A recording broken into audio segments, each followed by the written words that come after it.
الحمد لله رب العالمين والعاقبة للمتقين والصلاة والسلام على رسوله سيد المرسلين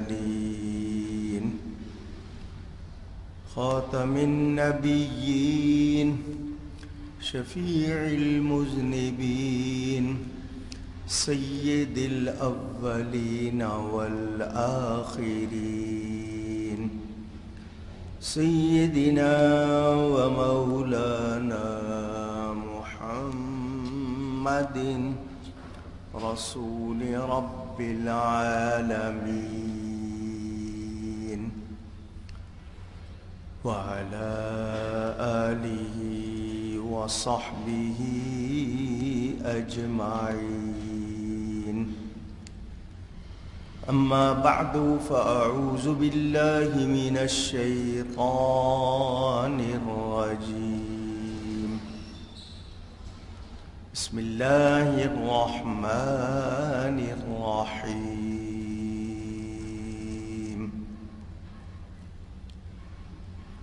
أوفوا الكيل ولا تكونوا من المخسرين وزنوا بالقسطاس المستقيم ولا تبخسوا الناس أشياءهم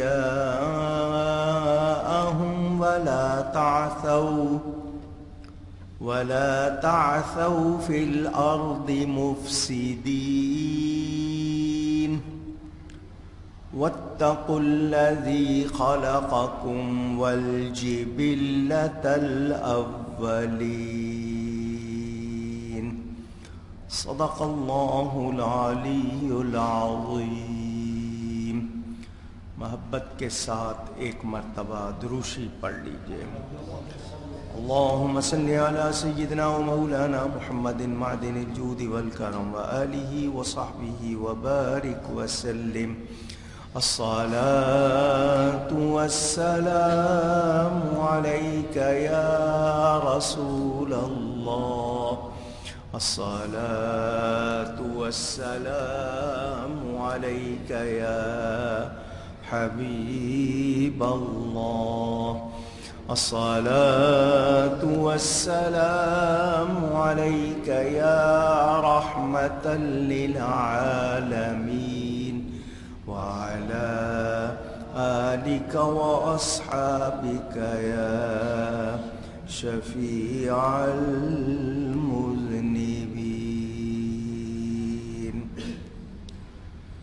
حمد و صلاۃ کے بعد قرآن کریم کی سورۃ الشعراء کی تفسیر آپ سن رہے ہیں. بیان ہو رہا ہے حضرت سیدنا شعیب علیہ السلام کا.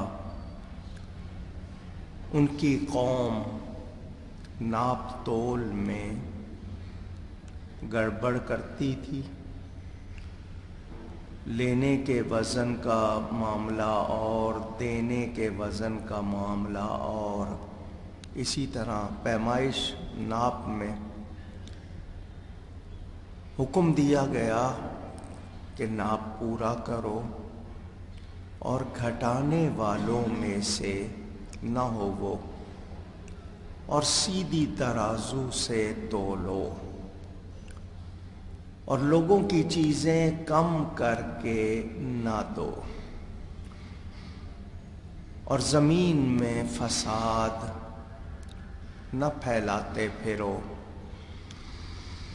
انبیاء کرام ہماری بھلائی کے لیے، ہماری آخرت سنوارنے کے لیے، دنیا بہتر بنانے کے لیے تعلیمات اور ہدایات دیتے رہے اللہ کے حکم سے.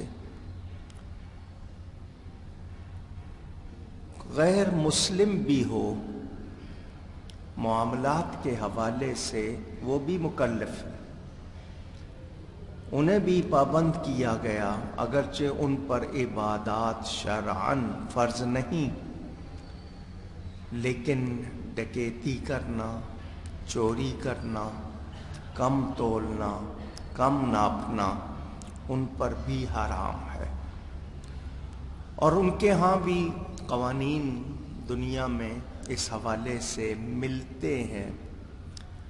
مسلمان کہلانے والے اپنی چیزوں پر اجزاء، انگریڈینٹس لکھتے ہیں، اکثر جھوٹ لکھتے ہیں، اس میں فلانا وٹامن ہے، اس میں فلانا وٹامن ہوتا نہیں ہے۔ باہر کے ملکوں میں دیکھا گیا کہ اس حوالے سے کچھ قدرے سختی ہوتی ہے۔ ناپ تول میں ڈنڈی مارنا اور ترازو ایسی رکھنا جس میں پہلے سے کچھ فکس کر لیا ہو۔ پہلے ترازو ہاتھ سے کرتے تھے، پھر باٹ آ گئے، لوہے کے باٹ، اس کے حوالے سے اسپرنگ لگا کے کیے گئے، پھر بجلی کی آ گئیں اسکیلز، ترازو آ گئے۔ لوگوں نے اپنے اپنے طریقے اپنا لیے۔ انسانی ایجاد میں انسان ہی، یعنی تالا اگر انسان نے بنایا ہے تو چور چابی بنانے والا بھی انسان، وہ اپنے طریقے نکال لیتے ہیں۔ حضرت شعیب علیہ السلام نے قوم کو 3 حکم دیے: صحیح تولو، کم نہ تولو، ترازو درست ہو، پاسنگ والی نہ ہو، باٹ جو وزن کے لیے ہیں وہ پورے ہوں، کم نہ ہوں۔ ان کو جب یہ کہا تو قوم نے اس بات کو سنجیدگی سے نہیں لیا۔ ان کو کہا گیا کہ چوری نہ کرو، ڈکیتی نہ کرو، یہ زمین میں فساد پھیلانا ہے، تم لوگوں میں یہ عیب ہیں۔ اب جو وہ لوگ کہتے ہیں کہ مذہبی کام تو صرف عبادتیں سکھانا ہے، ایسا نہیں۔ دین، کوڈ آف لائف، ضابطۂ حیات کہ زندگی کیسے گزارنی ہے، دنیا کو کیسے برتنا ہے، کیسے رہنا ہے، کیسے معاملے کرنے ہیں، دین پوری رہنمائی کرتا ہے۔ اور نبی صرف عبادتیں سکھانے نہیں آئے بلکہ پورا دین سکھانے آئے، اعلیٰ اخلاق سکھانے آئے، معاملات سکھانے آئے، زندگی میں جتنے امور ہوتے ہیں سب کی طرف رہنمائی کرنے آئے۔ معاملات کی درستی پر بہت زیادہ زور دیتے رہے، حقوق اللہ بھی بتاتے رہے، حقوق العباد بھی بتاتے رہے۔ اللہ کا کیا حق ہے، بندوں کے کیا حق ہے، تم پر تمہارا کیا حق ہے، رشتے ناتے، ساری چیزیں سب کچھ بتاتے رہے۔ میرے دوستوں اور بزرگوں، قوم نے نہیں مانا۔ آگے سے کیا کہا؟ حضرت شعیب علیہ السلام ان سے کہہ رہے زمین میں فساد نہ پھیلاؤ، اور وَاتَّقُوا الَّذِي خَلَقَكُمْ وَالْجِبِلَّةَ الْأَوَّلِينَ، اور اس سے ڈرو جس نے تمہیں پیدا کیا اور تم سے پہلے لوگوں کو بھی، مخلوق کو بھی پیدا کیا۔ قالوا انما انت من المسحرین،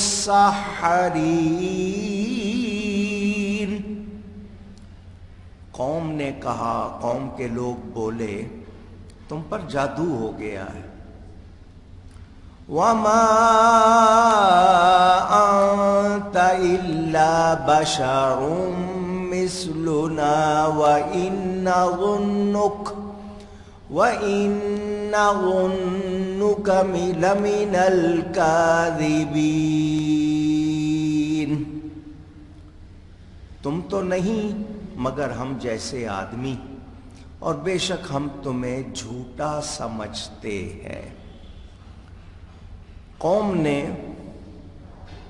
آگے سے یہ جواب دیا، آپ اس سے پہلے سن چکے ہیں حضرت لوط علیہ السلام کے بیان میں بھی انہوں نے کہا تمہیں نکال دیا جائے گا، دھمکیاں دیں، ان کا تمسخر کیا۔ اس سے پہلے آپ حضرت صالح، حضرت ہود، حضرت نوح، حضرت ابراہیم علیہ السلام کا بیان سن چکے۔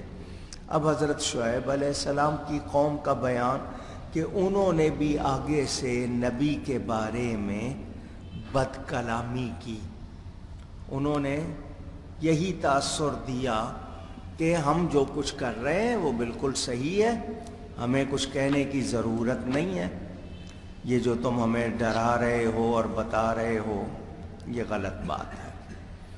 اور آگے سے الزام کیا لگایا کہ لگتا ہے تم پر جادو ہو گیا ہے۔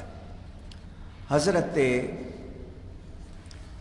شعیب علیہ السلام سکھا رہے ہیں ناپ تول صحیح کرو، وہ آگے سے کیا کہہ رہے ہیں؟ تم پر جادو ہو گیا ہے، تم ہم جیسے ہی آدمی ہو اور ہم تمہیں جھوٹا سمجھتے ہیں، معاذ اللہ۔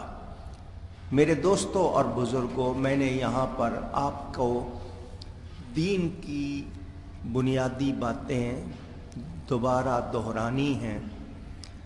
ہم جب کلمہ پڑھ لیتے ہیں اور یہ کہتے ہیں کہ ہم مسلمان ہیں، ہم نے گردن رکھ دی، ہم سراپا تسلیم و رضا، ہم مومن ہیں، ایمان والے ہیں، تو ہم کلمہ پڑھ کر اس کے پابند ہو جاتے ہیں۔